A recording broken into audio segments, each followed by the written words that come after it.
Hey everyone, Mr. Sujano here. In this video we're talking about Nintendo Switch, PlayStation 2, and possibly more. Let's get started.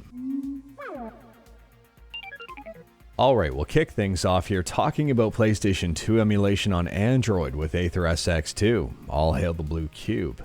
This might be one of the last times I talk about AetherSX2 outside of a tutorial. AetherSX2 unfortunately is still dead, it hasn't been updated, however I do have a minor update about the community. If you're a fan of Discord, the AetherSX2 Discord is back up and in action, and if you were previously banned from AetherSX2, you might want to double check to see if you're still banned.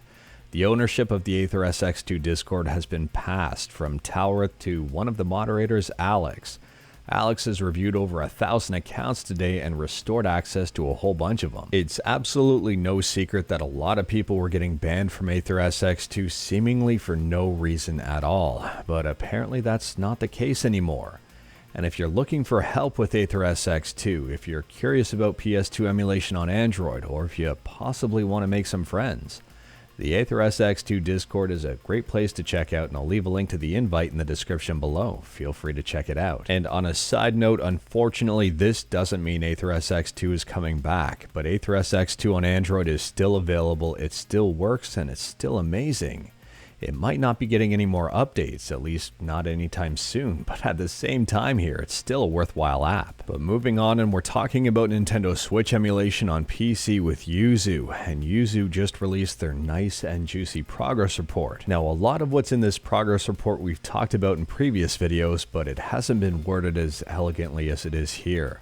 I'll drop a link to the progress report in the description below because I do recommend checking it out. We're just going over it at a high level. The first part in the progress report mentions Project YFC. YFC stands for Subscribe to Mr. Sujano, and it's all about overhauling aspects of the GPU. So thanks to Project YFC, there are a ton of performance improvements, from 5 to 20% or possibly even more depending on your CPU and configurations. On top of that, they were able to implement an SMAA anti-aliasing filter. It also looks like they're able to fix the water issue in Super Mario Sunshine, but to be honest with you, it kinda looks better broken. Rendering in Dragon Quest Builders has been fixed. You can now pretty much see everything. The hero's path has been fixed in Breath of the Wild. This is before, and this is after. There were a ton of fixes for Pokemon Scarlet and Violet. This is the before, as you can't see through the tree, and this is the after. I think this will be interesting to a lot of people. There's brand new Joy-Con drivers, and they are impressive. I mean, HD Rumble is fully implemented, Amiibos can now be loaded with the Joy-Con, and the Ring controller is now fully supported. However, there are some caveats. With PC and Bluetooth, it's really hit and miss. Chances are you're going to receive some sort of latency between the Switch and Yuzu. Chances are you're going to receive latency between any controller and Yuzu using Bluetooth, and that's not Yuzu's fault, that's kind of Bluetooth in your PC. It happens to the best of us, it happens to me. If you're having issues with Bluetooth connection using those Joy-Cons, try disabling the HD Rumble and that might help. On top of that, you can load Amiibo data to Yuzu, but writing it back to the Amiibo with those Joy-Cons is still a work in progress. So to keep things at a high level, this progress report is filled with bug fixes, performance improvements, and overall emulation improvements. Yuzu has had a pretty big month. In fact, Yuzu says we're only a few days into 2023 and we already want to publish the next progress report. So much has happened in such a short time. So feel free to pay attention to my channel because I go over updates quite often.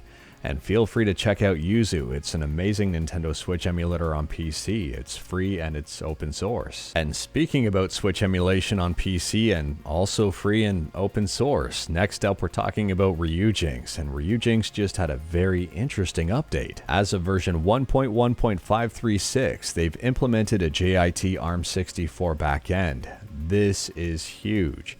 It adds ARM64 target support to the JIT, allowing it to work on ARM CPUs. It paves the way for Ryujinx to run on other ARM devices in the future.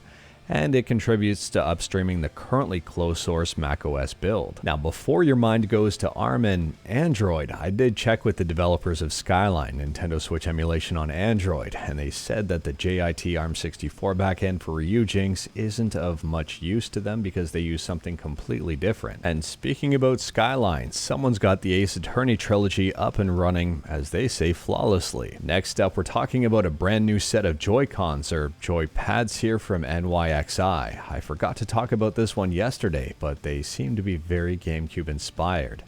They do feature Hall effect joysticks, and apparently they are removable and replaceable. On top of that, as far as I know, the joystick rings are also replaceable, so if you didn't want an octagon, you can replace it for a circle. Now, I can't vouch for these because I haven't tested them out, but they are available right on NYXI's website for 69 bucks. I'll leave a link in the description below. And last up here, we're talking about the Lenovo Legion Play, a cancelled handheld that Taki Udon got their hands on and have now posted a review video on. And interestingly enough, there's a very weird similarity between the Logitech G Cloud and the Lenovo Legion Play.